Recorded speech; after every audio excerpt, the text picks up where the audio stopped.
the review, as I mentioned. We'll go over some concepts, and hopefully you can maybe make a mental list about the topics that you will have to review for the midterm. Okay, so the first thing that we met when we started this course is descriptive statistics. So before we did that, we also talked about the motivation and why you need to learn about statistics. So basically what we want to do is we have a bunch of data, which doesn't really mean anything to us, and we want to get something meaningful from it. We need to get some information from it. And that's something more intelligent and something more useful for humans. In order to do so, we can use some principles from statistics and probability. We, in the video, in the beginning of the course, you probably already went through these definitions. So basically, we are trying to use the data to make an informed decision. That's more or less how you do that.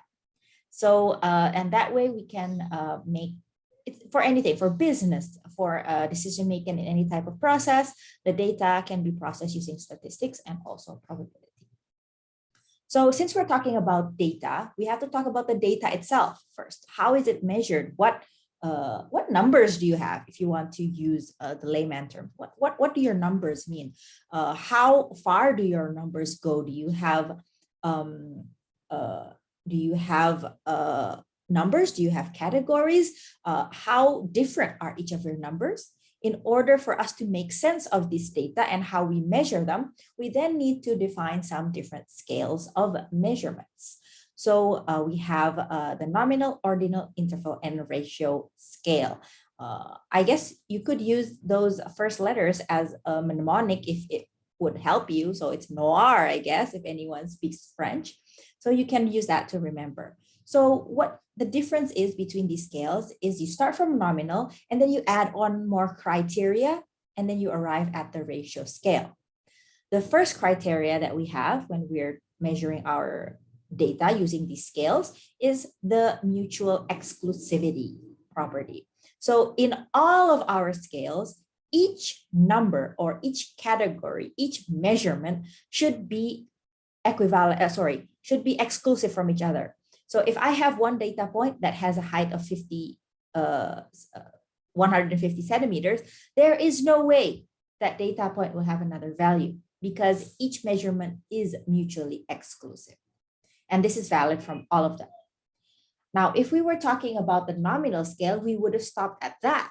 That's the only criteria that we would need. However, for the following scales, we add on another criteria, LO, or logical order. So if the nominal scale, for example, male and female, we don't have an order to them. One is not better than the other. Maybe what else? Your favorite color. Maybe mine is green, yours is red.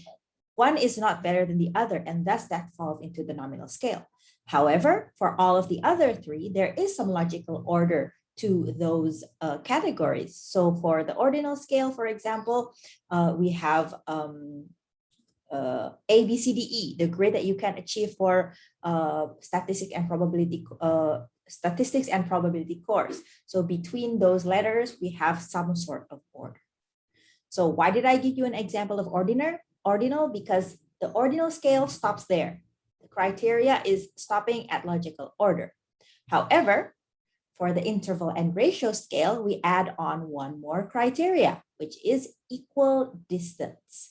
So in the interval and ratio scale, we have to ensure that the distance between each category that we were talking about, each measurement, each class of measurement that we were talking about, there is an equal distance between them.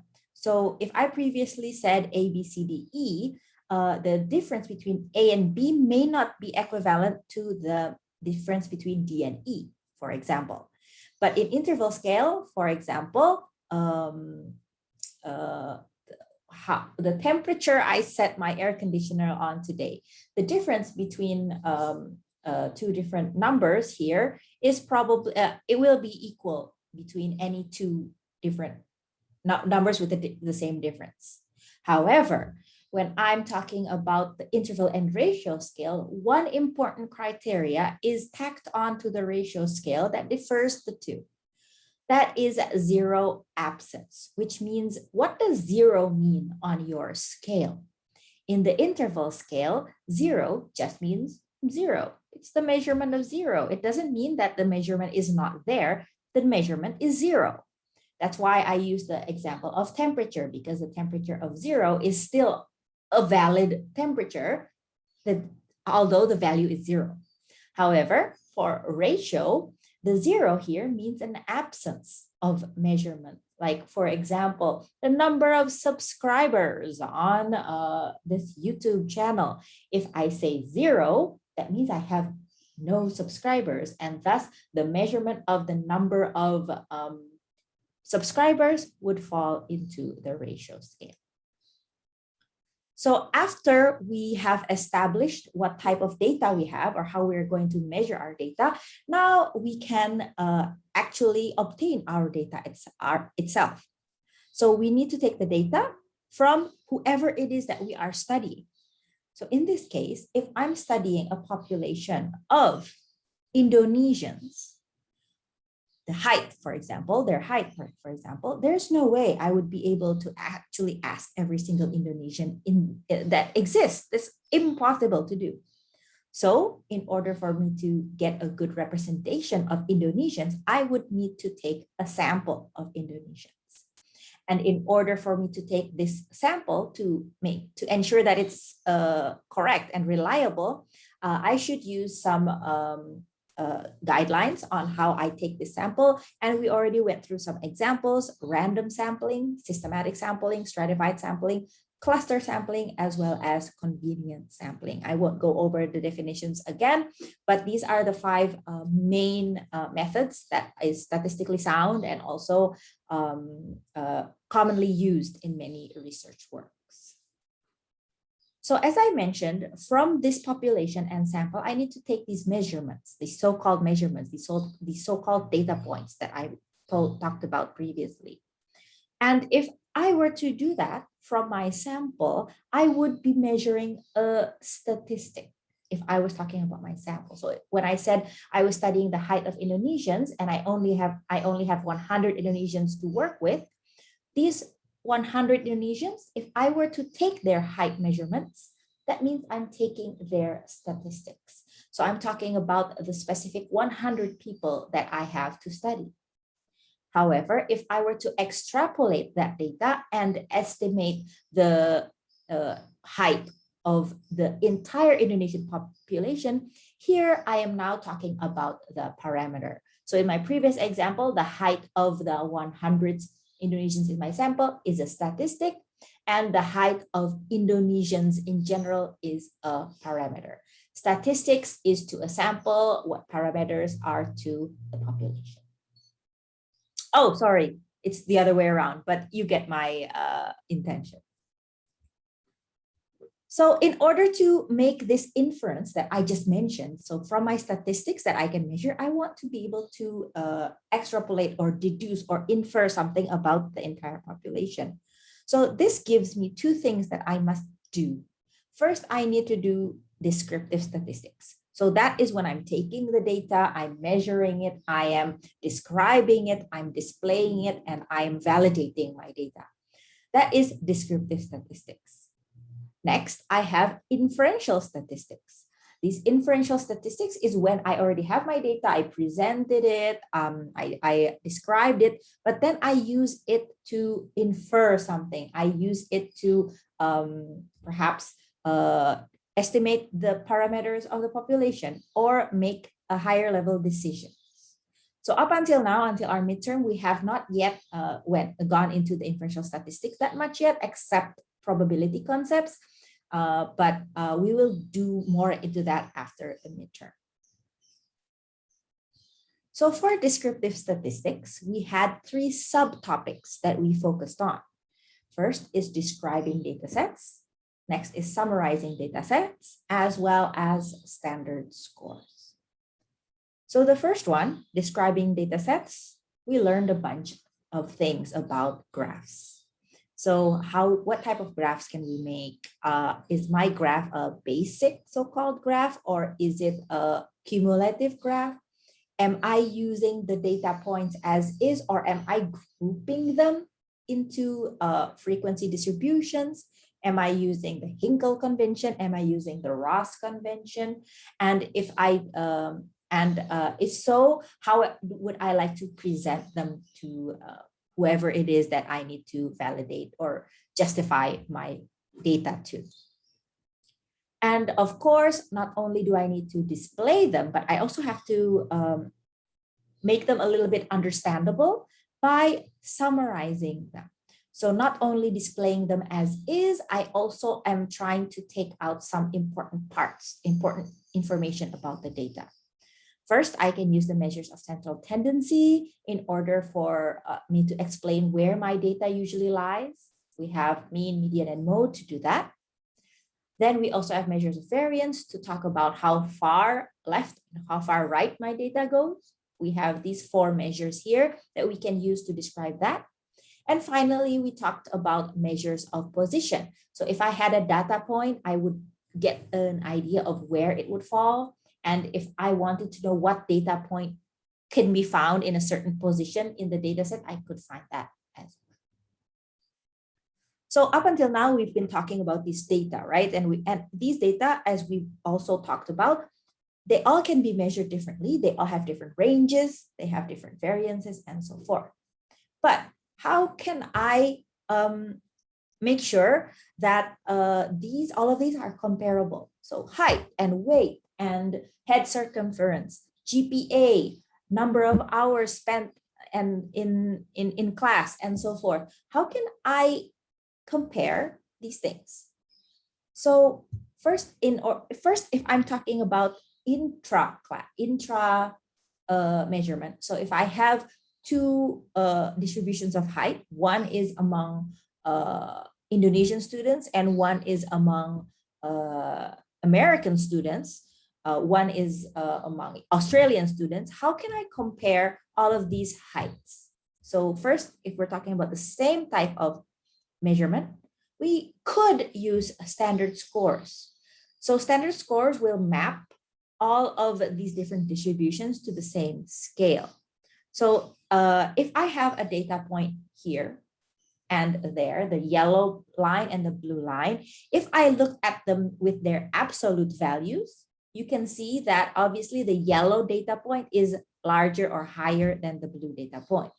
However, as you can also see, both of these data points fall in different distributions. One is on the left here and one is on the right.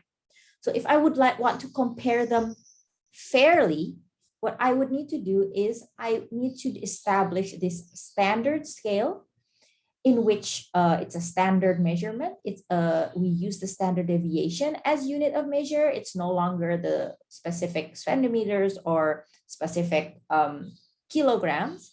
And then what I do is then I map the ranges of the first distribution and the second one using the standard score. So I use the standard deviation as each unit.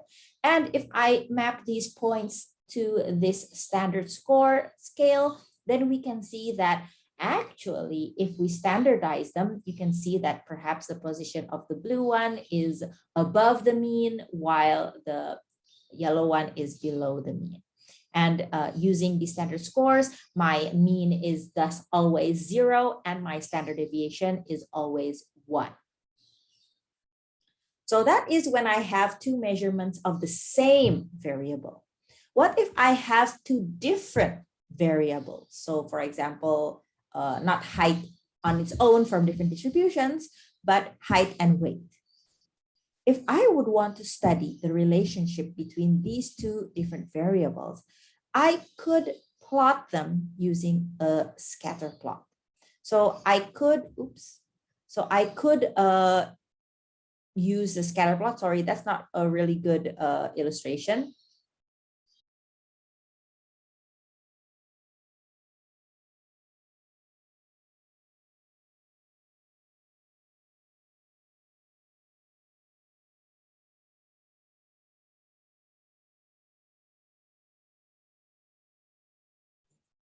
Excuse me, ma'am, I believe your sound is still muted. Okay, let's try again. So when we use the scatter plot, we can map the relationship between two different variables. So these can be completely different variables. The only criteria is that we need to have matching data points for these two scores. Like, for example, if I measured the height and weight, the height of Alexander, then I have to have a paired measurement of Alexander's weight as well.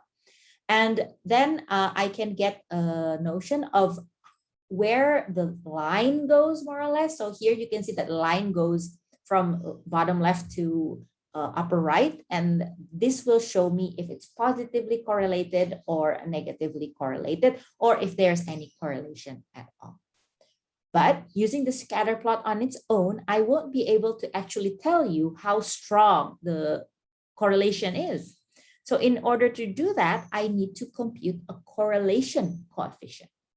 So the correlation coefficient will actually give me a number, and it will tell me like how strong is the correlation between height and weight. So if I said 1, then it means it's very correlated and it's linear. I can compute it using two different things. I can either use the Pearson R or Spearman rho. So the Pearson R, I can compute it using the actual values of weight and height, and I can compute it using z-scores, the raw scores, the deviation score, or covariance. However, if I, for any reason, did not have the actual values of these two measurements, but instead I had the ranks instead, then I can use the Spearman rho. And from the computation, I will get a number between -1 and 1, and it will mean more or less something like this. So if the correlation is 0.9 to 1, I can say it's very positive correlation, but if it's negative, very high negative correlation, and so forth. Keep in mind that this is a rule of thumb. Like, it doesn't mean that if I had a 0.8, it's not a strong correlation. So please take this with a grain of salt. This isn't a formal classification, but basically what you need to know is that it's -1 to 1. -1 means it's very strongly not correlated, negatively correlated, and 1 is very strongly positively correlated.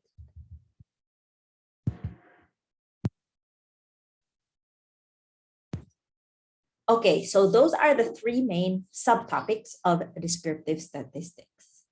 Now we move on to probability. So the first basic concept that we need to establish when we're talking about probability is the sample space and events. The sample space, or S, is the set of everything that could happen if I do an experiment. So in this case, in the context of probability, an experiment is any trial that can result into more than one outcome. So basically, I'm saying that I don't know for sure what's going to happen when I do this trial or I do this experiment.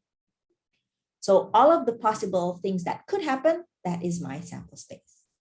However, what actually does happen is my event. So you notice here that when I'm depicting my events, I'm using my trusty Venn diagram here on the right.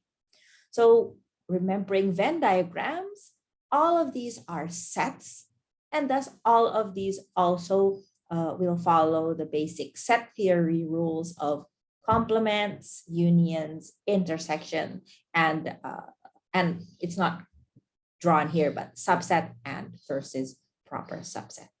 And since we can use the set theory as our basis in formulating combinations of events, we then can also deduce some axioms or some rules of probability, which basically what you need to remember is that each event should only have a probability value between 0 and 1. The total of all possible outcomes should equal to 1.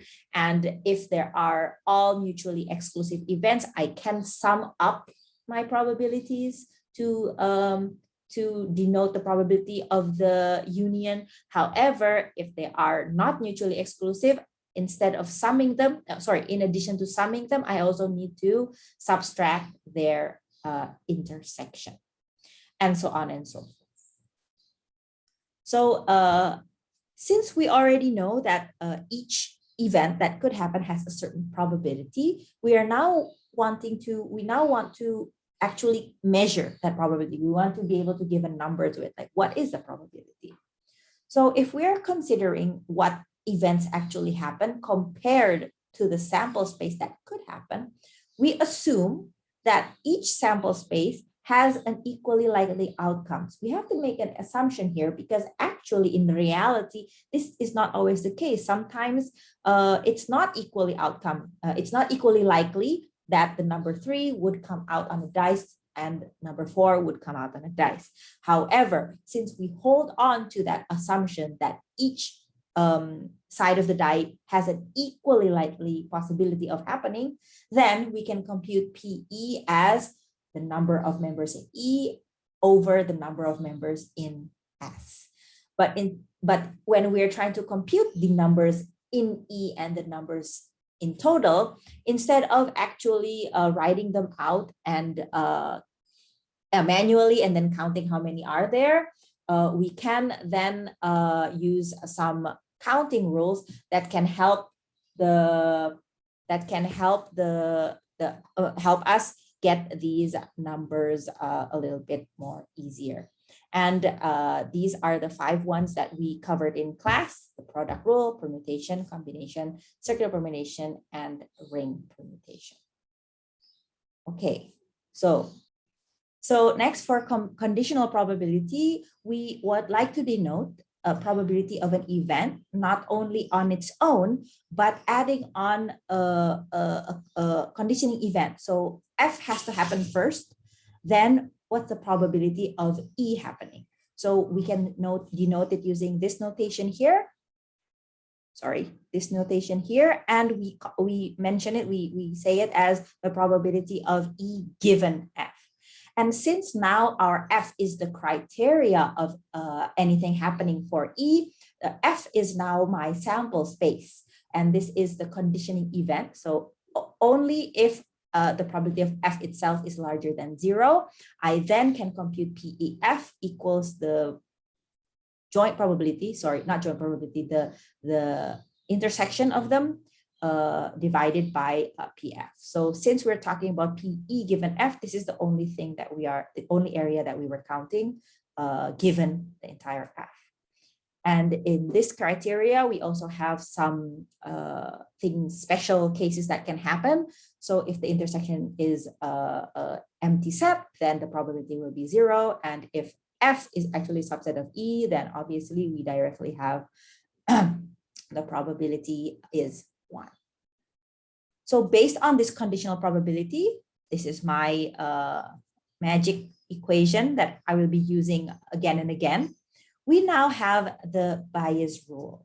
So the bias rule, so just to be, just for the fun of it, we could express E as E equals, E is the union of E when F happens and E when F doesn't happen. So, okay, so we have E when F happens and E when F does not happen. And if we join them together, we have E itself. Now we know for a fact that these two events are mutually exclusive. So this one here and this one here, they are mutually exclusive. And thus, if I wanted to compute the probability of E itself, I can sum up the probabilities of each of these events. And since I know that F complement is then the remaining of PF, then I can compute the probability as follows.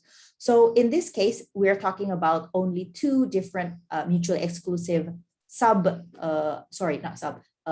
conditioning events. But if there are more, then I can just expand it to more events that make up the entire E event. So based on the bias rule, we then know some prior probabilities and likelihoods. So we have the probability of C, C2, and so forth. So all of these prior things that we know. And then we know the likelihood of A happening based on all of these prior probabilities. So if I wanted to compute the posterior probabilities or the opposites of them, then I can use the bias theorem on top here, and as well as the summation that we just looked at in the previous slide. And I can compute the bottom part of PA by summing up the parts that makes up the event A itself. And this is the bias theorem that we can use to compute the posterior probabilities if we know the prior probabilities. So following up on the probability of different events, we now can conclude something about independent events. So if the term independent may probably lead you to think about events that are like physically not related, but apparently if we look at it in theory, that is not always the case. The events may not be physically independent, but they can still be categorized as independent if we know that the probability of the union is the product of the probability of each event. And basically what it means that E and F do not affect each other. They are both independent events.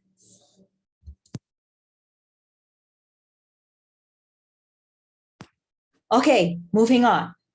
So since we already have probability under our belt, now we talk deeper about how we are going to describe the events themselves. So when we're talking about a dice, for example, and if I have two dice, and if I have an abstraction of an event, such as I want to know the probability of the sum of two dice being 5. So that could be fulfilled if I get 1 and 4, 5 and 2, 3 and 2, 2 and 3, and so forth. But I don't actually care the exact numbers of each die. I just care about the sum. In that case, I can use random variables to denote these events on a higher level. So instead of actually talking about every single outcome, 1 and 2, 2 and 3, 3 and 2, 1 and 4, and so forth, I can just abstract all of these individual outcomes, and I assigned a certain number to them.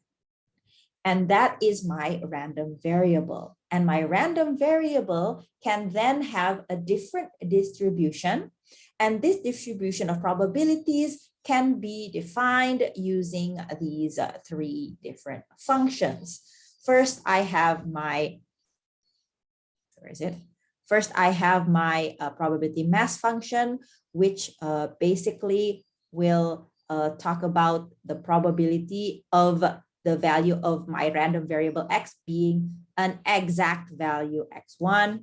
Here is the probability my random variable x has any value up to x1, and the probability density function, it has a probability between A and B. And this is valid for discrete, and these two are valid for the continuous random variables. So just as when we were talking about data and probabilities and so forth, we also cannot ignore that there is some interaction between different random variables. So sometimes we can also denote the distribution between joint random variables.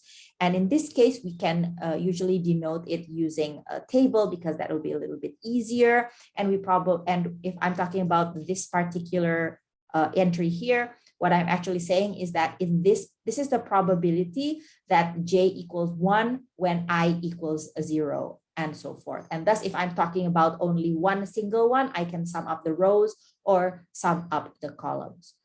Too long didn't read TLDR version of jointly distributed random variables. We can compute them as follows. Once again, not only the probabilities, but also the random variables can be said as independent or not affecting each other if and only if they fulfill this criteria. So it doesn't matter what you have in your head, what you imagine about these two random variables, but as long as they fulfill this criteria, you can say that they are independent. And lastly, we can also plug in the random variables into the conditional framework of conditional probability, and it still follows the same one. This is our equation that keeps coming up, X given Y is the intersection of X and Y, and divided by the conditioning event.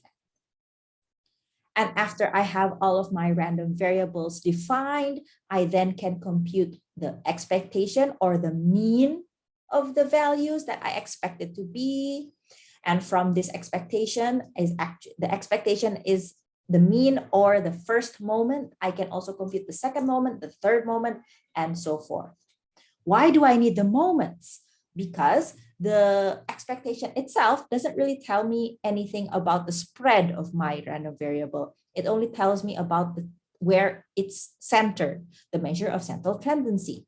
But I would then need the variance for me to get an idea about the variety or the range of the values. And in the formula to compute variance, I will then need the second moment of the expectation.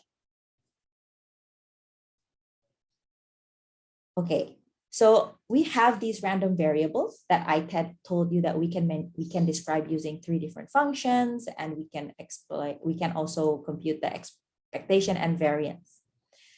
But what type of random variables do we have? We have either the discrete ones or the continuous ones based on the values that they can take on. So the continuous ones we will cover later on after the midterm, but before the midterm, we have already gone through the special discrete random variables. So these are the random variables that are discrete, and these are some special ones that could occur. So as an example, we talked about probabilities of first Bernoulli events. So if I ask one person, do you like K-pop? Say that the probability is 0.7. Maybe it's kind of large because these days people like K-pop, right? So if the probability that any student I ask likes K-pop is 0.7, this would follow the Bernoulli probability distribution with a probability of 0.7. This is the probability that a student likes K-pop. So if I ask one person, the probability is 0.7 that they will say that they do like K-pop. Alexander, do you like K-pop? No. No, okay, so you fall into the 0.3%, 0.3 probability. But just now, my one Bernoulli experiment, asking Alexander if he likes K-pop has a probability of success 0.7. Next, we have a group here, 28 students. How many of you are here actually today? 25. So minus me, there's 24. So there are 24 students here today.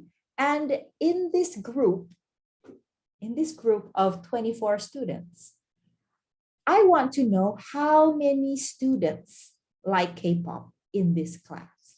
And that random variable B would then follow the binomial distribution with a total of 24 students.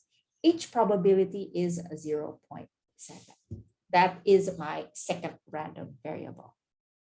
So just now I asked Alexander and he said he did not like K-pop. So if I want to know how many times do I have to ask a student until I get someone that does like K-pop? So in that case, this random variable is a geometric random variable. I need to know how many times do I need to ask until I get a yes. And this is a geometric random variable with a probability of 0.7 as well. So in this class, apparently, I have 24 students, 24 students. And let's make it up. Let's say that I know that there are 6 students that like K-pop, like, for example. So if I make a group out of you guys, I have a group of 3 students. I need three of you to help me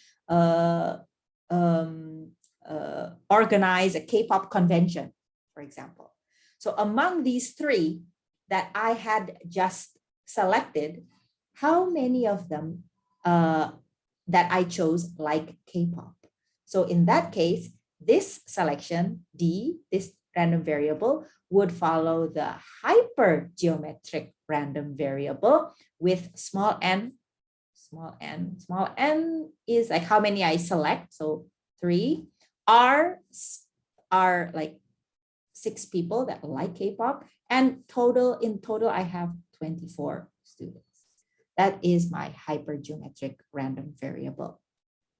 And lastly, if I consider all of the students in Fasilcom, given a rate of lambda students per cohort likes K-pop, then I can compute the number of students that like K-pop. So E, for example, E would then follow the Poisson. It can be written P, it can be written Poi like this, that like K-pop with lambda T. So alpha is lambda times T, it's the rate times the interval, and I can then compute the Poisson random variable.